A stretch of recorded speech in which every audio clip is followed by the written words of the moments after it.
Hello friends, Uma talk art and education में आपका स्वागत है। हम टीजीटी पीजीटी रिलेटेड आर्ट पढ़ रहे थे, जिसमें जो है मध्यकालीन चित्रकला आज हम पढ़ेंगे। और मध्यकालीन चित्रकला का समय था 700 ईस्वी से 1550 ईस्वी तक। मध्यकाल को कितने भागों में विभाजित किया गया है, तो इसको पढ़ने से पहले हम ये जान लें कि इसको जो है पोथियों की कला क्यों कहा जाता है। मध्यकालीन चित्रकला को पोथियों की कला क्यों कहा जाता है, क्या रीजन है कि हम इसको पोथियों की कला कहते हैं। तो इसका यही रीजन है कि जब पहले जो है ये जो भित्ति चित्र वगैरह बनाए जाते थे प्राचीन उसमें, तो ये जो भित्ति चित्र थे ये बड़े धरातल पर बनाए जाते थे। तो इनके जो चित्र थे वो काफ़ी जो है हैवी होते थे, जिनको जो है मतलब कहीं भी लाना ले जाना जो है आसान नहीं होता था। और जो मुस्लिम आक्रमणकारी थे वो तरह तरह से आक्रमण करते थे, तो इसलिए जो है उस समय राजाओं ने ध्यान नहीं दिया। बाद में धीरे धीरे जो है ये जो है मध्यकालीन चित्रकला जो है क्या कहते हैं कि पोथियों में सिमट करके आ गई और छोटे छोटे धरातलों पर चित्र बनाए जाने लगे। और पोथियों में चित्र बनाए जाने मतलब पन्नों पे चित्र बनाए जाने लगे, एल्बम्स बनाई जाने लगी, जिसकी वजह से ये जो धरातल छोटे हो गए और जो है ये जो है मध्यकालीन चित्रकला में इनका जो है प्रारंभ हुआ। तो मध्यकाल को कितने भागों में बांटा गया है, आइए देखते हैं। तो मध्यकाल को 2 भागों में बांटा गया है। पहला है पूर्व मध्यकाल, दूसरा है उत्तर मध्यकाल। अब जो है पूर्व मध्यकाल क्या है, पूर्व मध्यकाल जो है 700 ईस्वी से 1000 ईस्वी तक है, और उत्तर मध्यकाल 1000 ईस्वी से 1550 ईस्वी तक है। अब हम ये देख लेते हैं कि जो पूर्व मध्यकाल से संबंधित, अब यहाँ देखते हैं पूर्व मध्यकाल से संबंधित कितनी गुफाएं हैं। 2 गुफाएं हैं, एक है सित्तनवासल जो हमने कल आपको बताई थी, सित्तनवासल गुफा, और एलोरा गुफा। ये दोनों मैंने आपको कल बताई थी एक वीडियो में। अब जो है उत्तर मध्यकाल से संबंधित शैलियाँ कौन कौन सी हैं, तो उत्तर मध्यकाल संबंधित पाल, जैन, अभ्रंश शैली हैं।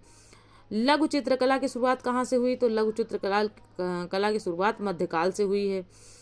अब जो है पूर्व मध्यकाल की कितनी शैलियाँ प्रचलित हैं, तो पूर्व मध्यकाल की 3 शैलियाँ प्रचलित हैं। पहली है शिखर, दूसरी द्रविड़ तथा तीसरी चालुक्य। चित्रसूत्र कब चित्रित हुआ, तो मध्यकाल, पूर्व मध्यकाल में चित्रित हुआ। अब पाल शैली, आइए देखते हैं कि पाल शैली का संस्थापक कौन था, पाल शैली कैसे शुरू हुई, फिर जो है क्या कहते हैं कि पाल शैली में और क्या क्या था। तो जो है पाल शैली का जो संस्थापक था वो था गोपाल, मतलब गोपाल पाल था। पाल शैली की किस धर्म से संबंधित है, तो वो है बौद्ध धर्म से संबंधित। और पाल वंश के प्रथम संस्थापक यानी जो गोपाल नाम का व्यक्ति था, उन्हें जो है पहले जो है राजा हुआ, कोई राजा हुआ मान लीजिए, तो उस राजा का राजा के बाद राजा का पुत्र, फिर राजा के पुत्र का पुत्र, फिर उसके बाद उसके पुत्र का पुत्र, इस तरह जो है वो चलता था। परंतु जो है बंगाल में जो है जनता में विवाद हुआ, उसके बाद जो है गोपाल, जनता ने जो है गोपाल पाल को चुना और जिसे जो है वहाँ का संस्थापक बनाया गया। और ये जो है मतलब इसे राजा बनाया गया, और इसी के नाम पर जो है पाल वंश मतलब पाल शैली का जो है प्रारंभ हुआ। अब जो है ये चूँकि ये राजा जो है बौद्ध धर्म को मानता था, तो बौद्ध धर्म से ही रिलेटेड इसने वर्क कराए, सारे काम कराए। पाल शैली जिसके काल में स्वर्ण चरम पर पहुंची, पाल शैली किसके काल में चरम पर पहुंची, तो राजा धर्मपाल जो था, जो मतलब इनके बाद और राजा हुए, तो उनमें से एक राजा थे राजा धर्मपाल। उनके समय में जो ये पाल शैली थी वो चरम पर थी। 770 ईस्वी से 815 ईस्वी तक जो है राजा धर्मपाल का शासन था। और राजा देवपाल, फिर 1815 ईस्वी से 1855 ईस्वी के समय राजा देवपाल का शासन था। फिर धर्मपाल को किस शैली का संस्थापक माना जाता है, धर्मपाल को जो है पाल शैली का संस्थापक माना जाता है। पाल शैली के प्रसिद्ध चित्रकार कौन थे, पाल शैली के प्रसिद्ध चित्रकार धीमान तथा वित्तपाल थे। पाल शैली का प्रमुख केंद्र कौन सा, नेपाल, बंगाल और बिहार। उन्होंने बताया ना कि बंगाल से ये चुने गए थे। तो ये तीन स्थान थे पाल शैली के प्रमुख केंद्र। फिर है पाल शैली के चित्रित ग्रंथ कौन से हैं, तो पाल शैली में जो चित्रित ग्रंथ थे उस समय थे पंचशिखा, करण देव गुहा, साधनमाला, गंध व्यूह, महायान, बौद्ध पोथियाँ, प्रज्ञा पारमिता आदि। पाल शैली का अंतिम शक्तिशाली राजा कौन था? तो पाल शैली का जब अंत होने वाला था तो उस समय उसका राजा कौन था? राजा रामपाल था। और जो राजा रामपाल था उसका जो है इसका टाइम पीरियड था 1084 ईस्वी से 1130 ईस्वी तक। और पाल शैली को और किस नाम से जानते हैं? तो नाग शैली के नाम से भी जानते हैं, यानी पाल शैली को हम नाग शैली भी कह सकते हैं। क्वेश्चन ये आ सकता है कि नाग शैली को मतलब कौन सी शैली कहते हैं, या पाल शैली को और कौन सी शैली कहते हैं। पाल शैली में कितने चश्म चेहरों की अधिकता है? तो पाल शैली की विशेषता देख लीजिए, इसमें 1.25 चश्म चेहरे की अधिकता है। जो पाल शैली में जो चेहरे बनाए गए हैं वो 1.25 चश्म के बनाए गए हैं। और कागज का आविष्कार किस काल में और कहाँ हुआ था? तो कागज का आविष्कार किस काल में हुआ? तो वो भी मध्यकाल में ही हुआ था, 14वीं सदी में हुआ था, भारत में हुआ था। अब है पाल शैली की मुख्य विषय वस्तु क्या थी? तो उसकी मुख्य विषय थी बौद्ध, मतलब पाल शैली जो थी वो बौद्ध धर्म से संबंधित थी। पाल पांडुलिपि किस पर चित्रित की गई? तो पाल पांडुलिपि है तालपत्र पर, वो जो ताड़पत्र थे उन पर जो है चित्रित की गई थी। पाल शैली की रेखाओं पर किस कला का प्रभाव पड़ा है? पाल शैली में जो रेखाएं चित्रित की गई हैं उनका प्रभाव किससे लिया जाता है? अजंता से। पाल शैली की सीमा रेखा किस रंग की बनाई गई है? तो पाल शैली की जो सीमा रेखा है वो काले रंग से बनाई गई है। किस रंग से? काले रंग से। पाल शैली में किस रंग का प्रयोग नहीं हुआ है? तो वह है स्वर्ण रंग का, यानी सुनहरे रंग का प्रयोग नहीं हुआ है, गोल्डन रंग का। भारत में पाल शैली के सर्वाधिक चित्र कहाँ हैं? तो जो भारत है, हमारा इंडिया है, भारत देश है, उसमें जो है कलकत्ता में पाल शैली के सर्वाधिक चित्र कहाँ मिले हैं हमको? कलकत्ता में। पाल शैली के चित्रों की माप क्या थी? तो पाल शैली के चित्रों की माप यानी लंबाई थी 22 सही 1/4 इंच तथा चौड़ाई कितनी थी? 21 सही 1/4 इंच। अब आगे देखते हैं, पाल शैली के चित्र विदेश में किस संग्रहालय में हैं? अब पूछा जाए, अब विदेश में, अभी तो भारत में पूछा था, अब विदेश में पूछ रहा है इसका संग्रहालय कहाँ है? बोस्टन संग्रहालय लंदन में। यानी पाल शैली के चित्र जो है विदेश में कहाँ है? बोस्टन संग्रहालय लंदन में है। किस शैली में कागज पर बने चित्र प्राप्त नहीं होते हैं? तो वो है पाल शैली में, क्योंकि उस समय कागज उपलब्ध नहीं था, तो जो है ताड़पत्रों पर जो है इनके चित्र बनाए जाते थे। पाल शैली को बिहार शैली नाम किसने दिया? अब देखिए, इसमें एक ही शैली है, उसके कई नाम हैं, कई राइटरों ने एक ही शैली को बहुत सारे नाम दिए हैं, तो वही पूछ रहा है पाल शैली को बिहार शैली, यानी कि पाल शैली को बिहार शैली किसने कहा? एक तरीके से ये क्वेश्चन है आपका। तो वो होगा हेलन रूबिशो। हेलन रूबिशो एक राइटर थे, जो चित्रकार थे, उन्होंने जो है पाल शैली को कौन सी शैली कहा है? बिहार शैली कहा है। पाल साम्राज्य का उदय कहाँ हुआ? तो पाल साम्राज्य का उदय माल्या जिले के गौध नामक स्थान पर हुआ था। विक्रमशिला विश्वविद्यालय जो महाविद्यालय है भागलपुर बिहार में है, इसका निर्माण किसने कराया था? तो राजा धर्मपाल जो था शासक, उसने कराया था। ठीक है। पाल शैली में रचित पांडुलिपियों की रचना कहाँ हुई है? तो पाल शैली में जो है जो पांडुलिपियाँ रचित हुई हैं, यानी पांडुलिपियों की रचना हुई है, वो कहाँ हुई है? नालंदा और महाविहार तथा विक्रमशिला, ये सब विश्वविद्यालय थे, मठ थे बौद्ध धर्म के, बौद्ध संस्थानों के।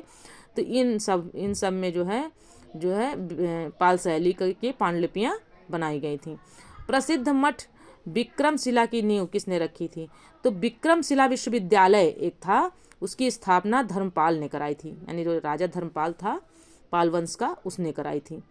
बोध गया में महाबोधि मंदिर का निर्माण किसने कराया था? तो एक शासक थे राजा देवपाल, उन्होंने जो है बोध गया में बौद्ध मंदिर का निर्माण जो है महाबोधि मंदिर का निर्माण जो है कराया था। किसने? देवपाल ने कराया था। कब कराया था? 1815 ईस्वी से 1855 ईस्वी के बीच में हुआ था। कल्पतरु के समान कौन से शासक माने जाते हैं? जो कल्पतरु है, कल्पतरु के समान जो है राजा धर्मपाल माने जाते हैं शासक। सबसे अच्छा शासन इनका मतलब था। धर्म संरक्षक किस शासक को माना जाता है? धर्म संरक्षक यानी धर्म की रक्षा करने वाले। तो धर्म की रक्षा करने वाले धर्मपाल ही थे, नाम भी वैसा ही है, काम भी उनके वैसे ही हैं। तो धर्मपाल जो शासक थे, इनका जो है 770 ईस्वी से 815 ईस्वी तक ये थे, और इन्होंने अपना जो है धर्म संरक्षक शासक के नाम से ये प्रसिद्ध भी हुए।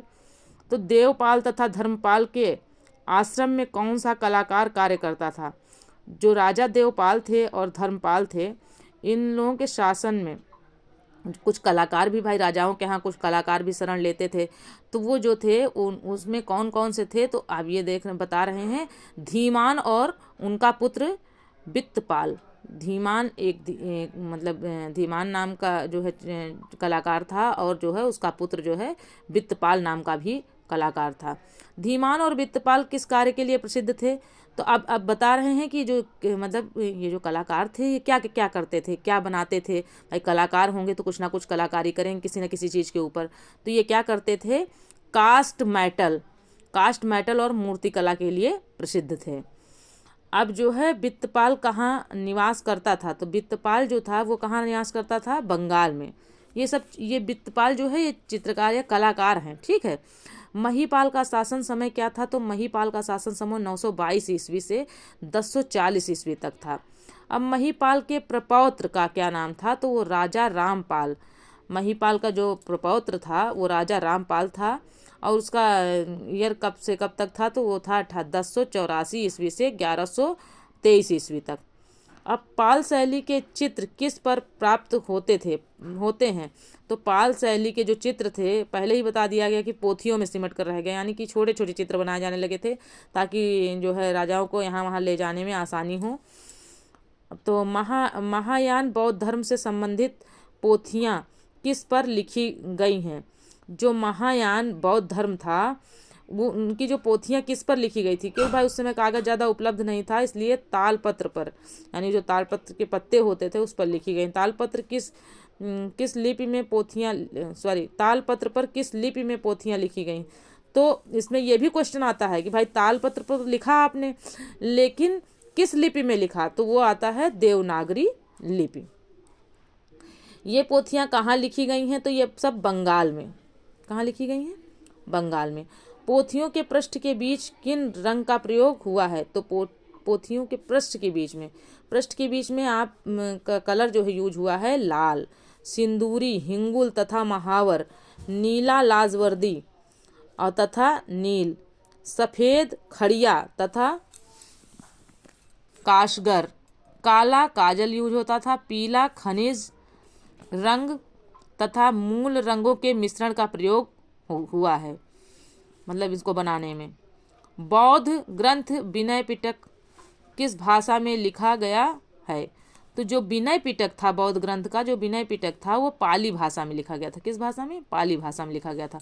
बौद्ध धर्म में महायान देवी देवताओं के चित्र किस आकार के थे? तो जो देवी देवता के चित्र थे 1 या 2 इंच वर्गाकार थे। और गंध व्यूह में कुल कितने चित्र हैं? तो गंध व्यूह एक जो है पोथी थी, उसमें 126 चित्र थे। पाल पांडुलिपियों का मुख्य विषय क्या है? पाल पांडुलिपियाँ जो बनी थी उसका मुख्य विषय था प्रज्ञा पारमिता। चीनी यात्री पहान ने बंगाल के किस स्थान पर प्रारंभिक ताड़पत्रीय चित्रों का विवरण प्रस्तुत किया? तो वो जो है प्रस्तुत किया था जो है